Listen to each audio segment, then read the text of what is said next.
ठीक है। ये बिहार पुलिस का प्रैक्टिस सेट नंबर कितना है? तो 7 है। ज्ञान बिंदु जीएस एकेडमी का जो सर प्रैक्टिस सेट करवा रहे हैं, इसका प्रैक्टिस सेट नंबर कितना है? तो 7 है। इसका टेस्ट हुआ था 29/6/2024 को टेस्ट हुआ था। इसके पहले जो है ना 6 प्रैक्टिस सेट करवा चुके हैं। अगर आप लोग नहीं देखें, सारा प्रैक्टिस सेट देख लीजिएगा।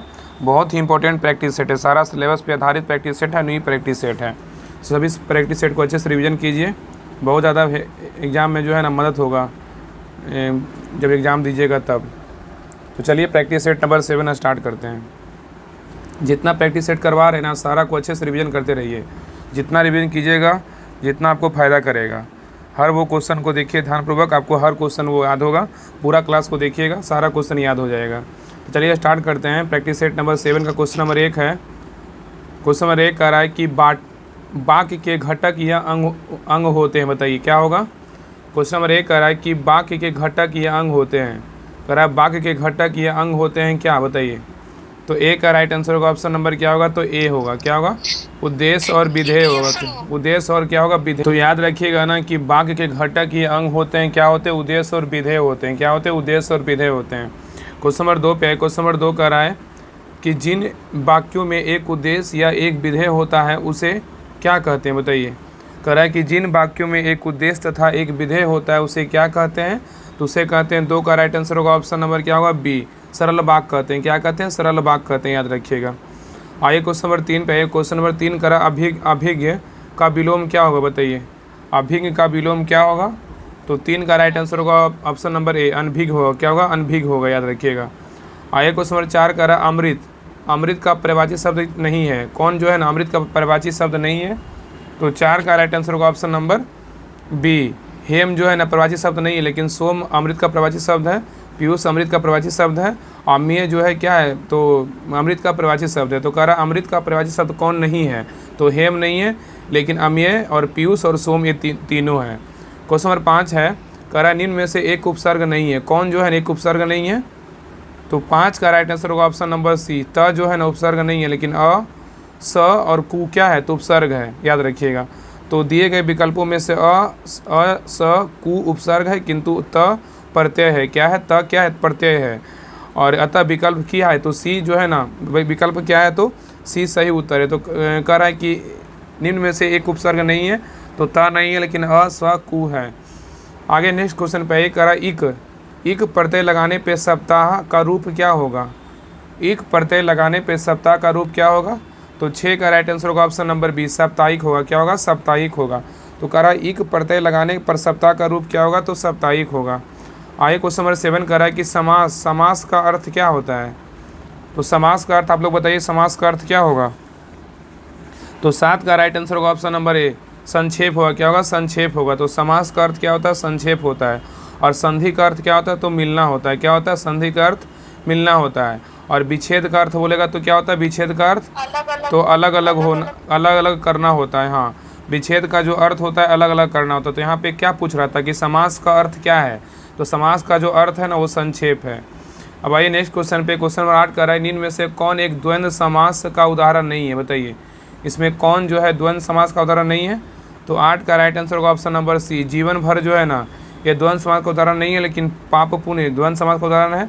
घर बाहर द्वंद्व समास का उदाहरण है। और धन धान क्या है? तो द्वंद्व समास का उदाहरण है, याद रखिएगा। आइए क्वेश्चन नंबर 9 पे। क्वेश्चन नंबर 9 कह रहा है किस अधिनियम के द्वारा ईसाई मिशनरियों को भारत में में प्रचार की अनुमति दी गई है? कह रहा है कि किस अधिनियम के द्वारा ईसाई मिशनरियों को भारत में धर्म है। कह रहा है कि किस अधिनियम के द्वारा ईसाई मिशनरियों को भारत में धर्म प्रचार करने की अनुमति दी गई है? तो 9 का राइट आंसर होगा, ऑप्शन नंबर बी, क्या होगा? Charter act 1813। क्या होगा? Charter act 1813। आइए क्वेश्चन नंबर 10 पे कह रहा है कि पोट्टी सिरामुल्लू का संबंध किससे था? बताइए। कह रहा है पोट्टी सिरामुल्लू का संबंध था किससे? तो 10 का राइट आंसर होगा, ऑप्शन नंबर ए, भाषाई आधार पर पृथक राज्य की मांग करने वाले एक कांग्रेसी नेता। क्या होगा? भाषाई आधार पर पृथक राज्य की मांग करने वाले एक कांग्रेसी नेता। क्वेश्चन नंबर 11 कह रहा है 103वां संविधान संशोधन 103वां संविधान संशोधन अधिनियम का प्रावधान करता है। क्या करता है? कह रहा है 103वां संविधान संशोधन अधिनियम प्रावधान करता है। तो 11 का राइट आंसर होगा, ऑप्शन नंबर क्या होगा? 11 का सी होगा। क्या होगा? सी, आर्थिक रूप से कमजोर वर्ग को शैक्षणिक व रोजगार क्षेत्र में 10% आरक्षण का प्रावधान है। तो कह रहा है 103वां संविधान संशोधन अधिनियम प्रावधान करता है? तो ये करता है आर्थिक रूप से कमजोर वर्ग को शैक्षणिक व रोजगार क्षेत्र में 10% आरक्षण का प्रावधान करता है। आइए क्वेश्चन नंबर 12 पे, क्वेश्चन नंबर 12 कह रहा है कि पंचशील समझौता, कह रहा है कि पंचशील समझौता, गुट निरपेक्ष आंदोलन की स्थापना आदि भारतीय संविधान के किस अनुच्छेद के अंतर्गत आते हैं बताइए। कह रहा है कि बहुत अच्छा क्वेश्चन पॉलिटी का है। तो कह रहा है कि भारतीय पंचशील समझौता, गुट निरपेक्ष आंदोलन की स्थापना आदि भारतीय संविधान के किस अनुच्छेद के अंतर्गत आता है? तो 12 का राइट आंसर होगा ऑप्शन नंबर बी, अनुच्छेद 51। क्या होगा? अनुच्छेद 51 होगा। तो याद रखिएगा ना कि पंचशील समझौता, गुट निरपेक्ष आंदोलन की स्थापना आदि भारतीय संविधान के अनुच्छेद 51 के अंतर्गत आते हैं। और एक अनुच्छेद 51 में क्या है? अंतर्राष्ट्रीय शांति एवं सुरक्षा के अभिवृद्धि और राष्ट्रों के बीच न्याय संगत व सम्मानपूर्ण संबंध या अंतर्राष्ट्रीय विवाद को मध्यस्थता से निपटने के लिए प्रोत्साहन देने का प्रयास करना है। ठीक है, आइए क्वेश्चन नंबर 13 पे। क्वेश्चन नंबर 13 कह रहा है कि निम्न में से कौन सा राज्य कार्यपालिका का हिस्सा नहीं है? कह रहा है कि निम्न में से कौन सा राज्य कार्यपालिका का हिस्सा नहीं है? तो कौन नहीं है बताइए। तो 13 का जो आंसर होगा ना ऑप्शन नंबर डी, महान्यायवादी कार्यपालिका का हिस्सा नहीं है, लेकिन मंत्रिपरिषद कार्यपालिका का हिस्सा है, राज्यपाल भी है, महाधिवक्ता है। तो कह रहा है कि निम्न में से कौन सा कार्यपालिका का हिस्सा नहीं है? तो महान्यायवादी नहीं है, राज्यपाल, मंत्रिपरिषद, महाधिवक्ता है। आइए क्वेश्चन नंबर 14 कह रहा है कि बाल कृष्णन समिति का संबंध किससे है बताइए। कह रहा है कि बाल कृष्णन समिति का संबंध किससे है? तो 14 का राइट आंसर होगा ऑप्शन नंबर सी, दिल्ली के प्रशासनिक ढांचे के पुनर्गठन से। क्या है? तो दिल्ली के प्रशासनिक ढांचे के पुनर्गठन से। तो कह रहा है कि बालकृष्णन समिति का जो संबंध है वो किससे है? तो दिल्ली के प्रशासनिक ढांचे के पुनर्गठन से है, याद रखिएगा। आइए क्वेश्चन नंबर 15 पे, क्वेश्चन 15 कह रहा है कि निम्न में से किस अनुच्छेद का अब तक 100 से अधिक बार प्रयोग किया जा चुका है बताइए। कह रहा है निम्न में से किस अनुच्छेद का अब तक 100 से अधिक बार प्रयोग किया जा चुका है? तो 15 का राइट आंसर होगा ऑप्शन नंबर बी, अनुच्छेद 356 का। क्या होगा? अनुच्छेद 356 का। तो याद रखिए अनुच्छेद 356 का जो है ना अब तक 100 से अधिक बार प्रयोग किया जा चुका है, याद रखिएगा। ठीक है, आइए क्वेश्चन नंबर 16 कह रहा है 1907 में एक रॉयल आयोग का गठन किसकी अध्यक्षता में किया गया है बताइए। कह रहा है कि 1907 में एक रॉयल आयोग का गठन किसकी अध्यक्षता में किया गया था? तो 16 का राइट आंसर होगा option number C, hub house पे। क्या है? Hub house. क्या है? हब हाउस, याद रखिएगा। तो रॉयल हब हाउस के अध्यक्षता में 1907 में रॉयल आयोग का गठन किया गया और रॉयल आयोग की नियुक्ति से स्थानीय स्वशासन संस्थाओं को बढ़ावा मिला।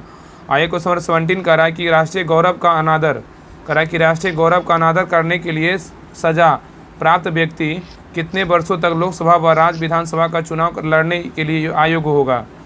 कह रहा है कि राष्ट्रीय गौरव का अनादर करने के लिए सजा प्राप्त व्यक्ति कितने वर्ष तक लोकसभा व राज्य विधानसभा का चुनाव लड़ने के लिए अयोग्य होगा? तो 17 का राइट आंसर होगा ऑप्शन नंबर ए। क्या है? 6 वर्ष। क्या है? 6 वर्ष। आइए क्वेश्चन नंबर 18 का निम्न में से कौन सा दिए गए विकल्पों में से वरीयता क्रम अनुक्रम में सबसे ऊपर होंगे? कह रहा है निम्नलिखित में से कौन सा दिए गए विकल्पों में से वरीयता क्रम अनुक्रम में सबसे ऊपर होंगे? तो 18 का राइट आंसर होगा option number D, Bharat Ratna से सम्मानित व्यक्ति हैं। ठीक है, ये सबसे ऊपर होंगे, याद रखिएगा। तो याद रखिएगा कि पहले सबसे ऊपर होते कौन? सबसे 1 नंबर पे राष्ट्रपति होते हैं, उसके बाद उपराष्ट्रपति होते हैं, उसके बाद प्रधानमंत्री होते हैं, उसका 4 नंबर पे राज्यों के राज्यपाल होते हैं अपने अपने राज्य के, और 5वें नंबर पे भूतपूर्व राष्ट्रपति होते हैं, और 5 के क्रम में उप प्रधानमंत्री होते हैं, और 6 में जो भारत के मुख्य न्यायाधीश और लोकसभा अध्यक्ष होते हैं, और 7 में जो है केंद्रीय मंत्रिमंडल के मंत्री मुख्यमंत्री और मुख्यमंत्री होते हैं, और 7 के क्रम में बोलेगा तो भारत रत्न से सम्मानित व्यक्ति होते हैं, और 9 में बोलेगा उच्चतम न्यायालय के न्यायाधीश होते हैं, और 9 के क्रम में बोलेगा संघ लोक सेवा आयोग के अध्यक्ष होते हैं, 10 के राज्यसभा के उपसभापति होते हैं। तो याद रखिएगा संघ जो है ना, संघ लोक सेवा आयोग का अध्यक्ष जो है ये नहीं होगा, लेकिन यहाँ पे जो है ना ये भारत रत्न से सम्मानित व्यक्ति ये होगा। ठीक है, सबसे ऊपर होगा। चलिए आइए क्वेश्चन नंबर ये नेक्स्ट पे, संघ लोक सेवा आयोग जो अध्यक्ष होता है ना वो कितने नंबर पे आता है? तो ये आता है 9 के क्रम में आता है। ठीक है, 9 के क्रम में आता है। आगे देखिए रीजनिंग क्वेश्चन विषम संख्या चुने, इसमें विषम संख्या चुने बोल रहा है, तो 19 का राइट आंसर क्या होगा? ऑप्शन नंबर डी होगा। क्या होगा? डी होगा। 20 का बोलेगा तो क्या होगा? तो 20 का राइट आंसर क्या होगा? 20 का बी होगा। क्या होगा? बी होगा, इसका राइट आंसर बी होगा। 21 का बात करें, 21 का राइट आंसर क्या होगा? तो 21 का राइट आंसर होगा ऑप्शन नंबर डी होगा। क्या होगा? 21 का डी होगा। 22 का बात करें, 22 का राइट आंसर क्या होगा? तो 22 का राइट आंसर क्या होगा? तो 22 का डी होगा। क्या होगा? 22 का डी होगा।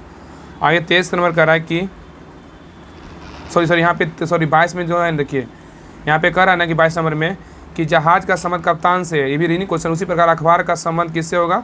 तो यही संपादक से होगा। 22 का डी होगा आंसर, संपादक से होता है। आगे देख कह रहा है कि निम्न वेन आरेख व्यावसायिक प्रशिक्षण ए बी और सी लेने वाले कुछ 50 छात्रों को दर्शाता है। इनमें से प्रत्येक कम से कम प्रशिक्षण सत्र के छात्रों को लेता है, तो कितने छात्र 2 प्रशिक्षण सत्रों के बीच उपस्थित होंगे। तो जो है 23 का राइट आंसर क्या होगा, 23 का आंसर होगा ऑप्शन नंबर क्या होगा, तो डी होगा। क्या होगा, डी होगा, 13 होगा। अब देखिए यहाँ से जो है इंग्लिश का क्वेश्चन है, देखिए ध्यानपूर्वक। ये कह रहा है कि identify the segment that contains A grammatical mistake. क्या होगा, identify the segment that contains A grammatical mistake. तो 24 का जो राइट आंसर होगा ऑप्शन नंबर क्या होगा, तो बी होगा। क्या होगा, बी। व्हाट डज कंगारूज होगा। क्या होगा, what does kangaroo. Question number ये 25 पे कह रहा है कि select the miss spelled word given below. कह रहा है select the miss spelled word given below. तो 25 का जो राइट आंसर होगा ऑप्शन नंबर क्या होगा, तो डी होगा। क्या होगा, डी होगा। टेलोरेंस होगा। क्या होगा, टेलोरेंस होगा। क्वेश्चन नंबर ये 26 पे कह रहा है कि select the antonyms of the word given below. यहाँ पे प्योर क्या होगा, प्योर का बोले प्योर मतलब क्या होता है।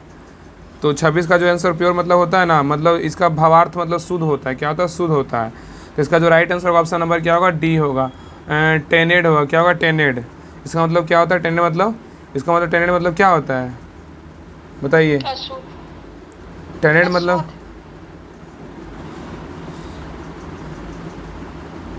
देखिए क्वेश्चन नंबर 27 कह रहा है कि choose the meaning of the item.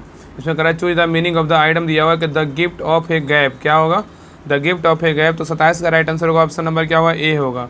Gift of speaking होगा। क्या होगा, गिफ्ट ऑफ स्पीकिंग होगा। तो गिफ्ट ऑफ गैप मतलब क्या होता है, आइटम है, तो जीवा पर सरस्वती का वास मतलब भाषण क्षमता है। तो यहाँ पे क्या होगा, तो गिफ्ट ऑफ स्पीकिंग होगा। ठीक है, आगे क्वेश्चन में रहिए नेक्स्ट पे।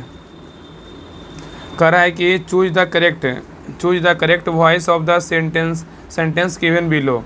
Who teach you English. Who teach you English से क्या होगा, तो 28 का राइट आंसर होगा ऑप्शन नंबर क्या होगा, तो बी होगा। क्या होगा, बी होगा। By whom are you taught him. क्या होगा, by whom are you taught me thought English. By who are you taught English होगा। आई क्वेश्चन नंबर 29 पे कह रहा है कि identify the conjunction given the sentences he reach therefore he is helpful. Identify the conjunction given in the sentences he reach therefore he is helpful. तो 29 का जो राइट आंसर होगा option number क्या होगा, तो C होगा। क्या होगा, सी होगा, देयर फॉर होगा।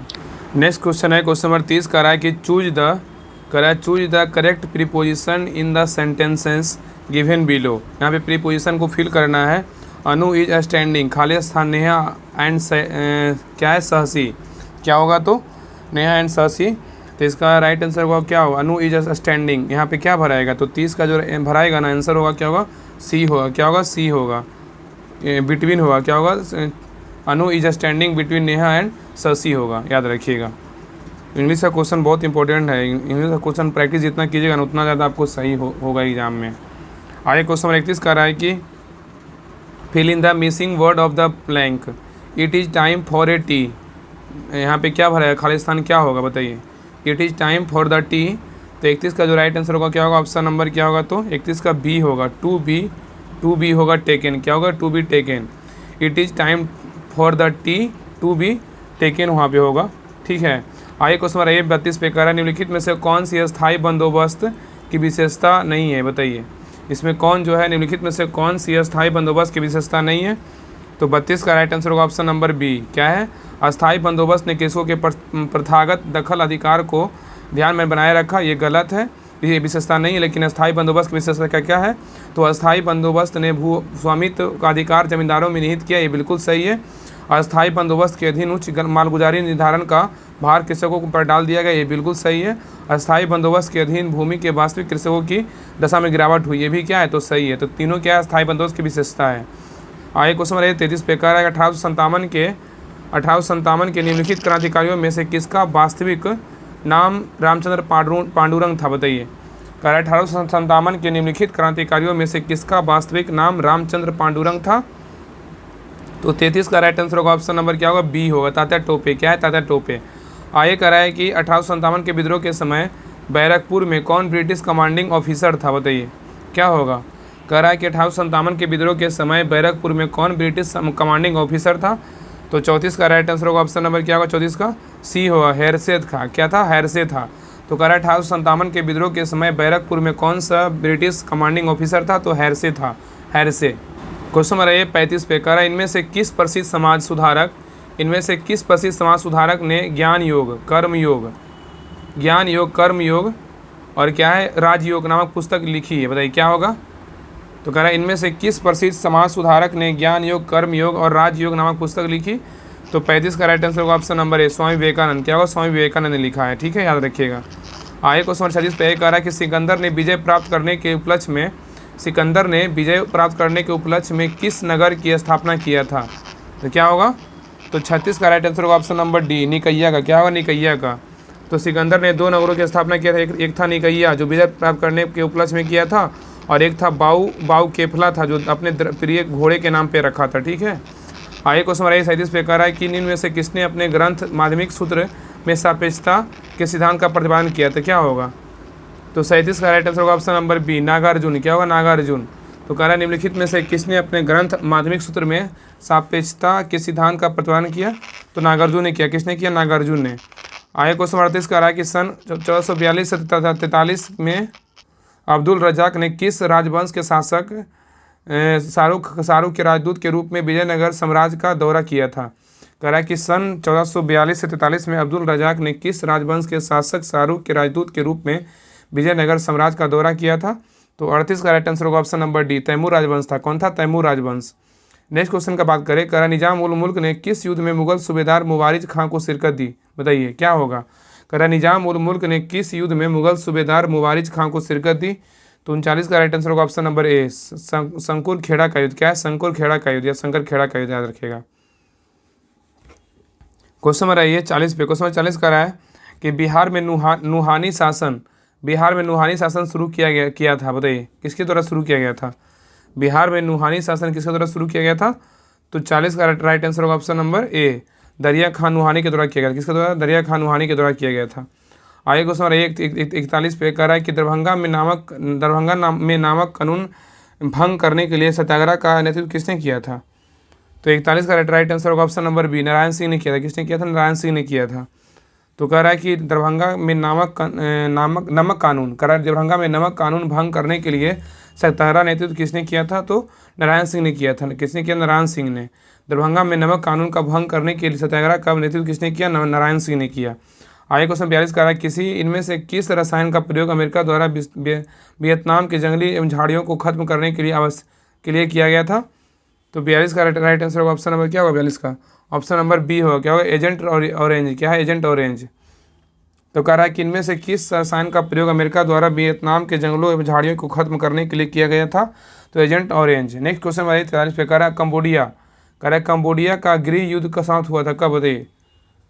कंबोडिया में गृह युद्ध समाप्त कब हुआ था, तो क्या होगा। तो इसका 43 का राइट आंसर होगा ऑप्शन नंबर क्या होगा, डी, 1975 में हुआ था। कब हुआ था, 1975 में शुरू, मतलब जो है ना समाप्त हुआ था।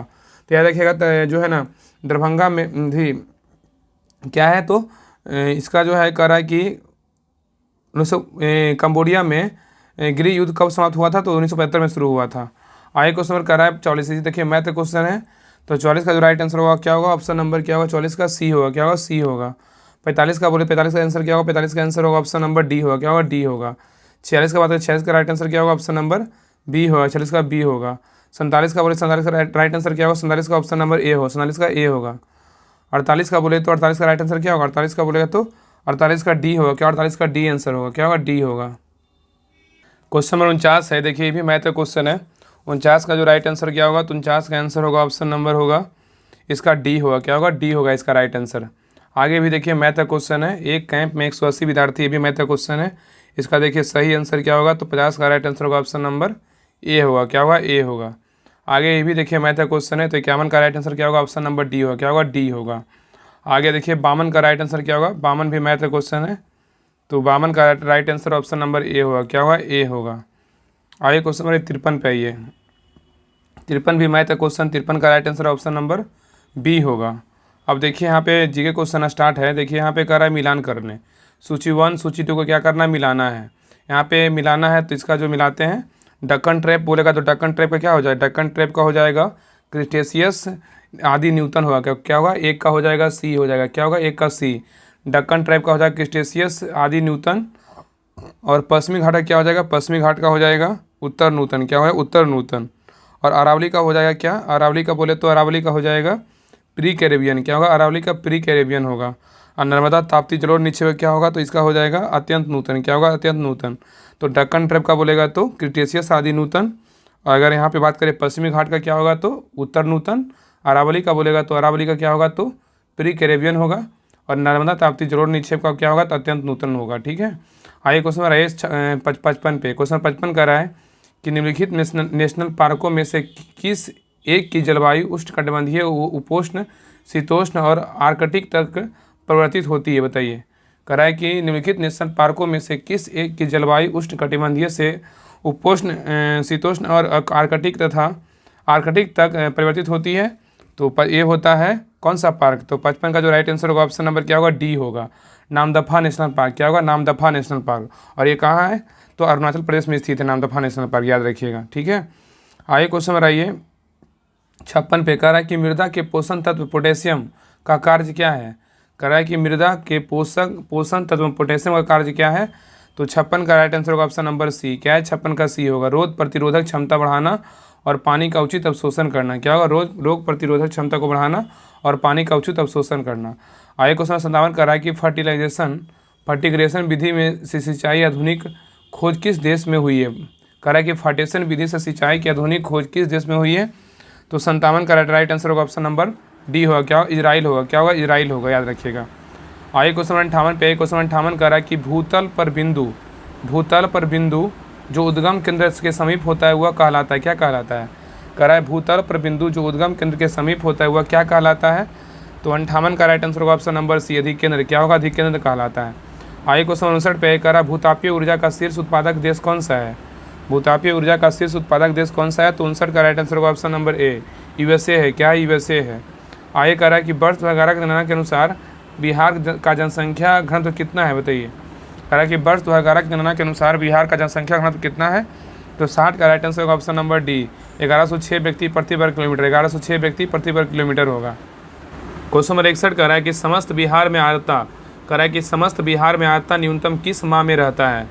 तो ये रहता है 61 का राइट आंसर होगा ऑप्शन नंबर क्या होगा, 61 का ए होगा, क्या होगा, अप्रैल माह में, क्या होगा, अप्रैल माह में। तो कह रहा है कि समस्त बिहार में आर्द्रता न्यूनतम किस माह में रहता है, तो अप्रैल में रहता है। तो सबसे कम आर्द्रता जो होता है ना अप्रैल में माह में रहती है। ठीक है, याद रखिएगा। आइए क्वेश्चन नंबर 62 है, कह रहा है कि राजगीर के ब्रह्मकुंड का औसत तापमान कितना रहता है, बताइए।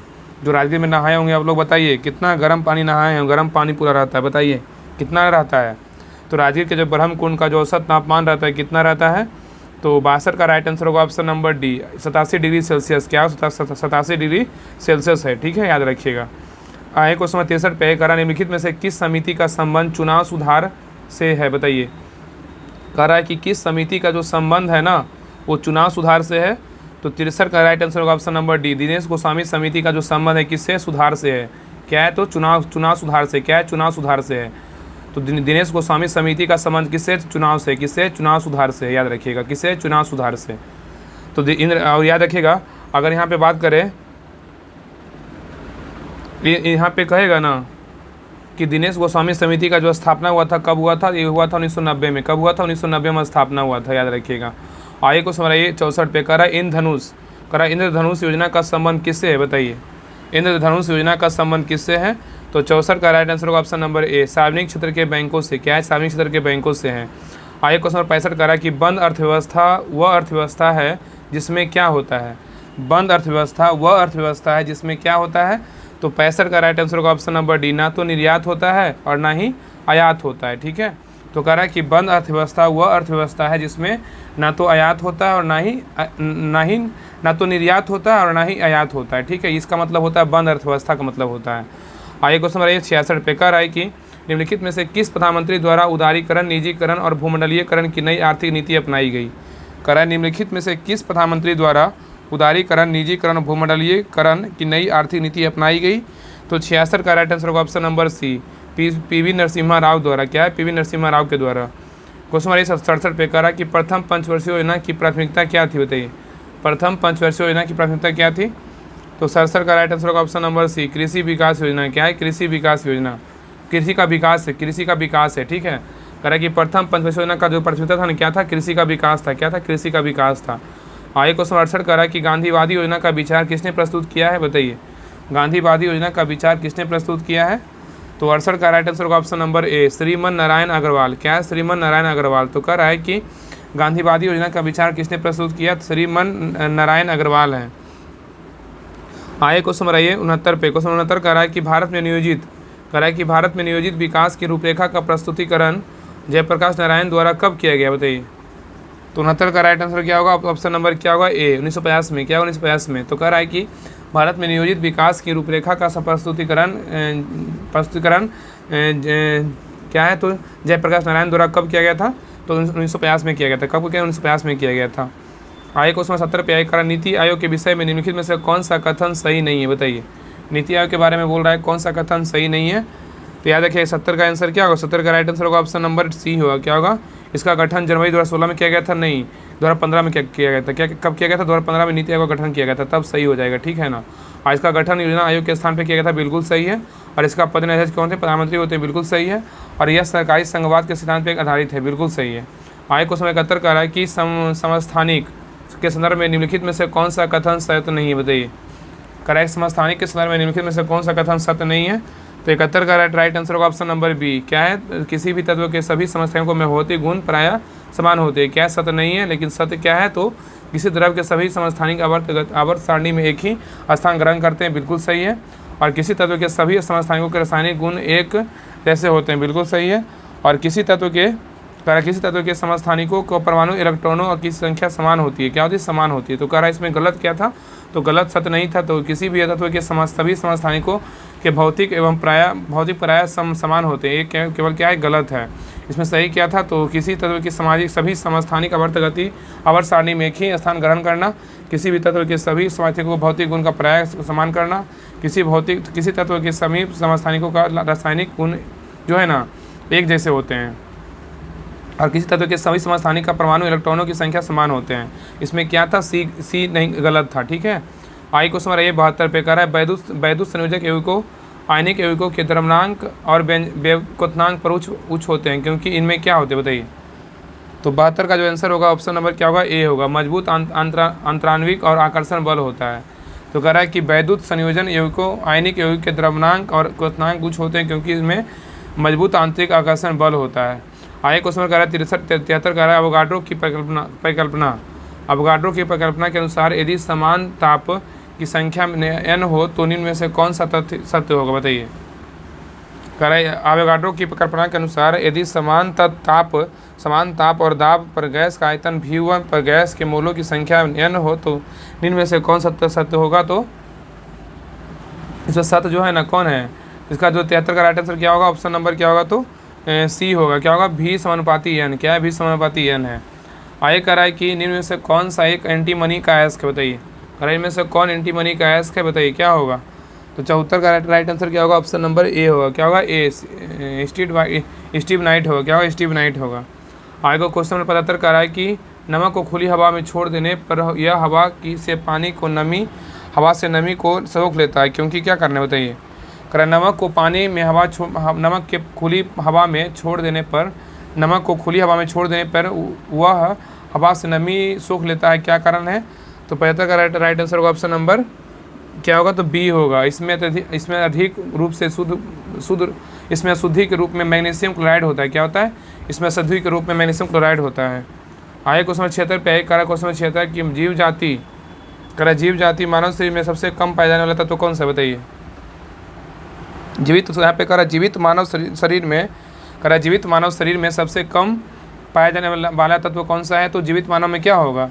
तो 76 का राइट आंसर क्या होगा? Option number D. क्या है? मैग्नीज। तो क्वेश्चन कर रहा था कि जीवित मानव शरीर में सबसे कम पाया जाने वाला तत्व कौन सा है? तो मैग्नीज है। क्या है? मैग्नीज। आगे क्वेश्चन 77 कर रहा है कि कार्बन टेट्राक्लोराइड को अन्य नाम से किस नाम से जानते हैं, बताइए। कार्बन टेट्राक्लोराइड को अन्य किस नाम से जानते हैं? तो 77 का राइट आंसर होगा ऑप्शन नंबर क्या है? तो सी है। क्या है? Marsh gas. क्या है? मार्स गैस, याद रखिएगा। क्वेश्चन नंबर आइए 78 पे कह रहा है कि साबुन निर्माण में होने वाली यहाँ पे ना गलत बता दिए। देखिए यहाँ 77 का जो आंसर होगा ना ऑप्शन नंबर क्या होगा, सी होगा। क्या होगा, सी होगा। पायरिन होगा। क्या होगा, पायरिन। तो करा है कार्बन टेट्राक्लोराइड को अन्य किस नाम से जानते हैं, तो पायरिन के नाम से जानते हैं। किस नाम से, पायरिन के नाम से। करा है कार्बन टेट्राक्लोराइड को अन्य किस नाम से जानते हैं, तो पायरिन के नाम से जानते हैं। इसका right answer option number C होगा। आगे करा है साबुन निर्माण में होने वाली अभिक्रिया साबुनीकरण कहलाती है। मूलतः साबुन किसके सोडियम पे पोटेशियम लवण होते हैं। तो 78 का राइट आंसर क्या होगा, ऑप्शन नंबर ए होगा। क्या, दीर्घ श्रृंखला मनु कार्बोक्सिलिक अम्ल होगा, अम्ल के। आगे करा हवाई जहाज के टायरों को चौड़ा करने में निम्नलिखित में से कौन सा गैस प्रयुक्त होती है, बताइए। हवाई जहाज के टायरों को चौड़ा करने में निम्नलिखित में से कौन सा घटक गैस प्रयुक्त होती है। तो 79 का राइट आंसर ऑप्शन नंबर क्या है, तो सी है, नाइट्रोजन है। क्या है, नाइट्रोजन। आगे क्वेश्चन 80 पे कह रहा है कि निम्नलिखित में से कौन सी कोशिकीय अपशिष्ट है, बताइए। निम्नलिखित में से कौन कोशिकीय अपशिष्ट है। तो 80 का राइट आंसर होगा ऑप्शन नंबर क्या होगा, ए होगा, CO2 होगा। क्या होगा, CO2 होगा। आगे क्वेश्चन 81 पे कह रहा है निम्न में से किस प्रक्रिया के कारण समुद्र का पानी नीला दिखाई देता है, बताइए। क्या होगा, समुद्र में किस प्रक्रिया के कारण समुद्र का पानी नीला दिखाई देता है। तो 81 का राइट आंसर होगा ऑप्शन नंबर सी। क्या होगा, प्रकीर्णन। क्या होगा, प्रकीर्णन। आगे कह रहा है लेंस की फोकस दूरी आवर्तकाल अपवर्तनांक और वक्रता त्रिज्या में है तो क्या संबंध होगा, होता है, बताइए। लेंस की फोकस दूरी अपवर्तनांक और वक्रता त्रिज्या में क्या संबंध होता है। तो 82 का राइट आंसर होगा ऑप्शन नंबर ए। क्या होगा, आई बटा एफ बराबर म्यू माइनस 1 इंटू 1 बटा R1 प्लस R2 होगा। ठीक है, याद रखिएगा। आगे क्वेश्चन 83 पे ये कह रहा है कि फ्रीज में फ्रियोन द्रव एक बाष्प कुंडली में भरी रहती है जो बाष्पीकृत होकर ठंड उत्पन्न करती है। यह बाष्पक कुंडली बनी होती है, किसकी बनी होती है, बताइए। तो 83 का जो राइट आंसर क्या होगा, 83 का ऑप्शन नंबर क्या होगा, तो 83 का सी होगा। क्या, 83 का सी। तो कह रहा है कुंडली कह रहा है कि फ्रीज में फ्रियोन द्रव एक बाष्पक कुंडली में भरी हो जाती है जो बाष्पीकृत होकर ठंडक उत्पन्न करती है। बाष्पक कुंडली बनी होती है तो तांबा का बना, कितना, तांबा का बना होता है। आगे क्वेश्चन 84 में कह रहा है कि लेंस की क्षमता का मात्रा क्या है, बताइए। लेंस की क्षमता का मात्रा क्या है। तो 84 का right answer option number A है। क्या हो, डायोप्टर है। क्या है, डायोप्टर। आगे कह रहा है निम्नलिखित में से किस नियम के अनुसार किसी वस्तु की इकाई तल से उत्सर्जित विकिरण ऊर्जा की दर उसके क्या करा है, निम्नलिखित में से किस नियम के अनुसार किसी वस्तु की इकाई तल से उत्सर्जित विकिरण ऊर्जा की दर उसके क्या है, तो उसके जो है ना उसके परम ताप, क्या है, उसके परम ताप के चौथे घात के अनुक्रमानुपाती ई जो है अनुक्रमानुपाती T4 के होती है। ठीक है, तो क्या होगा, बताइए। तो इसका जो आंसर होगा 85 का ऑप्शन नंबर क्या होगा, तो 85 का डी होगा। क्या होगा, स्टीफन का नियम। क्या है, स्टीफन का नियम। आगे कह रहा है जल में ध्वनि की चाल कितनी होती है, बताइए। जल में ध्वनि की चाल कितना होता है, बताइए। क्या होगा, तो 86 का जो राइट आंसर होगा ऑप्शन नंबर क्या होगा, 86 का, तो ए होगा। क्या होगा, 94 मीटर प्रति सेकेंड होगा। आगे देखिए क्वेश्चन हमारा नेक्स्ट पे कह रहा है रेडियो किस सिद्धांत पे कार्य करता है, बताइए। क्या होगा, रेडियो किस सिद्धांत पे काम करता है। तो 87 का राइट आंसर होगा ऑप्शन नंबर बी, अनुनाद पे। क्या पे, अनुनाद पे काम करता है। नेक्स्ट है क्वेश्चन 88 पे कह रहा है कि समान श्वसन के दौरान लगभग वायु की कितनी आयतन फेफड़े में हर समय भरी रहती है, बताइए। कह रहा है कि समान श्वसन के दौरान लगभग वायु की कितनी आयतन फेफड़े में हर समय भरी रहती है। तो 88 का राइट आंसर क्या होगा, ऑप्शन नंबर क्या होगा, 88 का ऑप्शन नंबर होगा सी होगा। क्या होगा, सी, 1500 मीटर। क्या होगा, 1500 मिलीमीटर होगा, मिलीलीटर होगा, मिलीलीटर। आगे कह रहा है 89 क्वेश्चन कह रहा है कि सबसे पहले DNA की खोज किसने की, बताइए। सबसे पहले DNA की खोज किसने की। तो 89 का राइट आंसर क्या होगा, ऑप्शन नंबर 89 का ए होगा। क्या होगा, ए, फ्रेडरिक मीसर। क्या होगा, फ्रेडरिक मीसर। क्वेश्चन नंबर 90 पे कह रहा है निम्नलिखित में से कौन सा ओलंपिक प्रजनन का एक प्रकार नहीं है, बताइए। कह रहा है निम्नलिखित में से कौन सा अलैंगिक प्रजनन का एक प्रकार नहीं है। तो 90 का जो राइट आंसर ऑप्शन नंबर क्या होगा, ए होगा। क्या होगा, ए होगा। परनिसेचन। क्या होगा, परनिसेचन। क्या होगा, परनिसेचन। तो चाहे बाइनरी फ्यूजन विखंडन तथा मुकुलन अलैंगिक प्रजनन है और नियुक्त लैंगिक जनन प्रकार का है। ठीक है, याद रखिएगा। आगे क्वेश्चन 91 पे कह रहा है कि पेयजल में क्लोरोफॉर्म के उपस्थिति में किसका लक्षण है, बताइए। पेयजल में क्लोरोफॉर्म के उपस्थिति में किसका लक्षण है। तो पेयजल में क्लोरोफॉर्म की उपस्थिति में किसका लक्षण है। तो 91 का राइट आंसर क्या होगा, ऑप्शन नंबर डी होगा। क्या होगा, मानव अपशिष्ट से संदूषण। क्या होगा, मानव अपशिष्ट से संदूषण। आगे कह रहा है कि पर्यावरण अध्ययन के संदर्भ में CER से किसे संदर्भित करता है। तो क्या होगा, 92 का राइट आंसर क्या होगा, ऑप्शन नंबर 92 का ऑप्शन नंबर ए होगा, क्या होगा ए, सर्टिफाइड एमिशन रिडक्शन। ठीक है, तो अगर आप पर्यावरण के अध्ययन के संदर्भ में CERS किसे संदर्भित करता है, तो क्या कार्ड एमिशन डिपोजिटरी करता है, कैप्ड इमिशन डिपोजिटरी करता है। क्वेश्चन 93 पे एक कह रहा है कि मकड़ियों की में कितनी जोड़ी आंखें होती है, बताइए मकड़ियों में कितनी जोड़ी आंखें होती है। तो 93 का right answer option number C, 4 जोड़ी होती है। कितनी जोड़ी, 4 जोड़ी होती है। आगे कह रहा है मकड़ियाँ, याद रखिए वह आयन जो रुधिर पर प्लाज्मा में अवस्थित नहीं होता है उसे क्या कहते हैं, बताइए। वह आयतन जिस पर जो रुधिर प्लाज्मा में अनुपस्थित नहीं होता उसे क्या कहते हैं।